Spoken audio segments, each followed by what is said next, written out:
Hey guys, and welcome back to the channel. We've got a very interesting exhibition to get stuck into. It's a Six Kings Slam in Saudi Arabia. We're going to get into the detail, give you guys some information on who's hosting it and who's playing, where you can watch it, and also the format, and a little bit about the money that can be earned, which, as you can probably imagine, is pretty substantial. Before we do get into it, though, remember to that like button, do subscribe if you're new, and do leave a rating or review if you're listening on a podcast platform. We appreciate all our members as well. Honestly, you guys are legends for supporting the channel, so thank you so much. As mentioned, it is an exhibition called the Six Kings Slam. So we've got Novak Djokovic, Carlos Alcaraz, Jannik Sinner, Holger Rune, and Daniil Medvedev, and they'll be battling it out to gain the crown as the king, right? I think that's the whole concept of it. Now, interestingly, by the way, if you haven't seen it, do go and watch the trailer. I'm interested to hear your guys' thoughts on that because there's clearly been a lot of money put into that trailer. It's almost, well, not almost, I think it is like a short movie, and the production value is incredible. I enjoyed it, to be fair, but I have had some people say it's a bit too much, not really a fan of it. But I think the general consensus in the tennis world, anyway, from what I've seen on social media, is that they really liked it. They thought it was really fun, really cool. And of course, something a bit different as well. We don't normally see things like this, not just in tennis, but I'd say in sport generally. And that's just because people don't have the sort of money that maybe, you know, Saudi Arabia have to throw at these types of projects and put this together. But we're not going to talk about the external factors here. We're going to try and focus, obviously, just the sport and the tennis and the format. And I think if you take that video in isolation, that trailer, I enjoyed it anyway. So it's an exhibition as part of Saudi Arabia's Riyadh season, which has been, touching quite a few other sports and really dominating, especially the sports of boxing. There's been some really, really big fights going on, especially recently, some undisputed fights, and that's been driven by Turki Alashikh. So if you're a big boxing fan, you probably know about Riyadh season, and you're most likely a fan of it because there's been a lot of fights put on in boxing that maybe wouldn't have happened if Riyadh season or Turki Alashikh, whoever, hadn't got involved and intervened.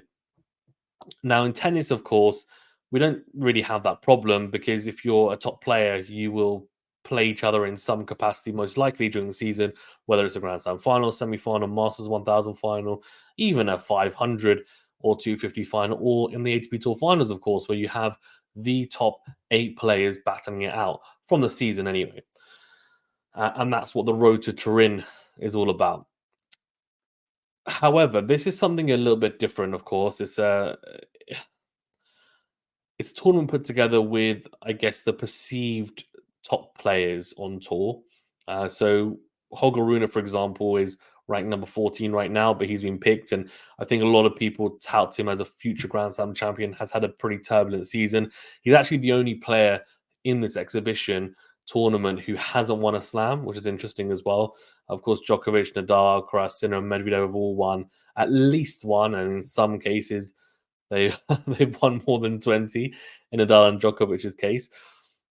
So it's a knockout format, and there are essentially quarterfinals where you will have so on the top of the bracket you will have Sinner playing Medvedev, and the head-to-head is 7-6, of course, in favor of Jannik Sinner.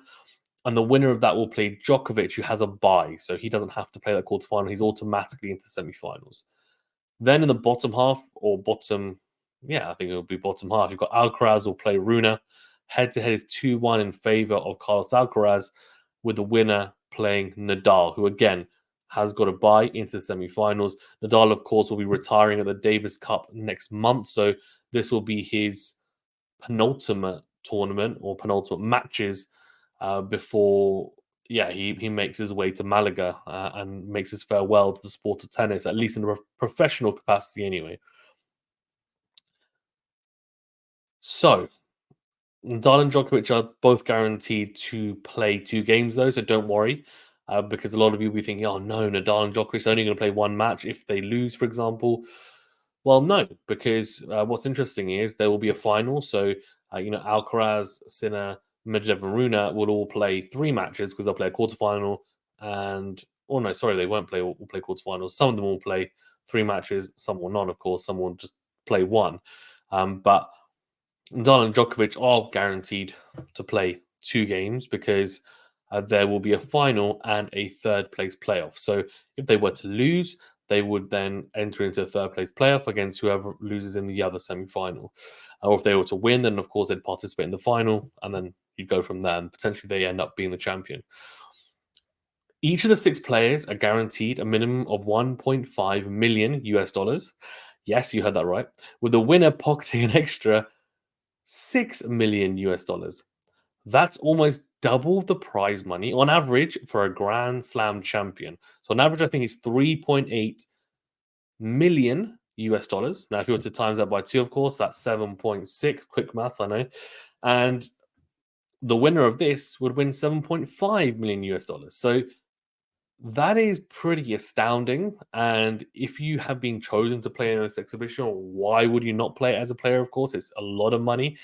And I know these guys are generally, especially the top players, are pretty wealthy, and with all the endorsements, etc., they worked hard for it, of course. But this is setting yourself up right long term for the future, your family, even your grandchildren as well. So I kind of see why it's going to run from the 16th of October, which is a Wednesday, until the 19th of October, which is the Saturday.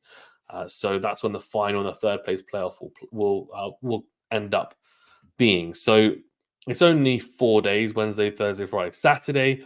And there's actually a rest day, which I think, if I'm not mistaken, is on the Friday. So they'll be played Wednesday, Thursday, and then they will play on the Sunday. So I think we have, yeah, which makes sense. So in terms of other things to talk about, well, there's not too much really apart from that. I mean, my assumption is in terms of the scoring, and I haven't seen anything about it online. I did some research, but maybe I missed it. But I imagine it's going to be, the format's going to be best of three sets, and then if it is one settled, it will be a championship tiebreaker in place of tiebreak set instead of a third deciding set to six, which makes sense because that's what the majority of exhibitions are. Even the Labour Cup, for example, was that, and it was very serious. What's also going to be interesting is to see how seriously these guys take it. And I imagine they'll want to, because they'll want to get invited to this again. I imagine for most players, obviously Nadal and Djokovic, maybe they won't play again just due to the fact of the age. I mean, Nadal definitely won't play it as a professional anyway. But maybe they'll rope him in to play it as another exhibition. I don't know, in some capacity. But for the younger players, especially, they're going to be hungry to want to really show their worth. Especially someone like a Rune, right? A lot of people will be saying, "Why is he in this?" And he's a fantastic player, but I'm sure he might have a bit of a chip on his shoulder to say, "Well, I deserve to be here." And he's got a tough match against Alcaraz first up. He could lose that, and then that's it. He goes home. And Medvedev, of course, playing Sinner is something we've seen a lot this year. But yeah, I mean, look, I'm looking forward to it. I'm interested to see as well Nadal's level. We saw him, training, and he always looks good in the training videos, I have to say. But training videos can be very deceptive, of course. They're not the best yardstick. The best yardstick is the match play, and he just hasn't really shown that level, to be fair, this whole year. And that's why he's chosen to retire. His body just isn't letting him find that level on a consistent basis anyway. Can he find it for two matches? Yeah, I mean, I don't see why not. It would be interesting. It'd be great to see Nadal and Djokovic play in the final, because we're probably not going to see that again. I mean, they're not going to play at the Davis Cup, so yeah, I mean, that would be fantastic to see. So let's see. In my opinion, that's the best outcome. In terms of who wins, I mean, I don't know. I imagine if it's based on form, Sinner's going to just wreck everyone. Alcaraz has a chance, of course. I'm sure he'll enjoy it. He likes these types of exhibitions. He likes to put on a show, of course, and he's a real showman. I would be surprised if someone like Medvedev Rune wins it. Djokovic, I don't think he's going to be too fast. I don't think he's going to play 100%, if I'm being honest. I'd be surprised if he does. Maybe he does. Nadal will give it a good go, but again, I just don't know if the level's going to be there. Let me know in the comment section below who you think is going to win, and whether you're interested and excited for this exhibition, and what's your general thoughts on exhibitions, because I think it's Sinner and potentially I think it was Alcaraz, but I think it was someone else. Maybe it was Medvedev pulled out of some tournaments right coming up. So I think it was the Swiss indoors and Vienna, I want to say. And yeah, that was a bit of a shame, I have to say. But look, I mean, money does talk, and I don't want to sit here on a high horse and pretend like I wouldn't do it, because I probably would. In terms of the money that can be secured, obviously depends, as long as you're happy with general. Yeah, I mean, as long as you're happy with the reasoning behind the tournament and the exhibition and with the people putting it on, then yeah, I mean, there is an issue. So that's, I guess, my thoughts on it.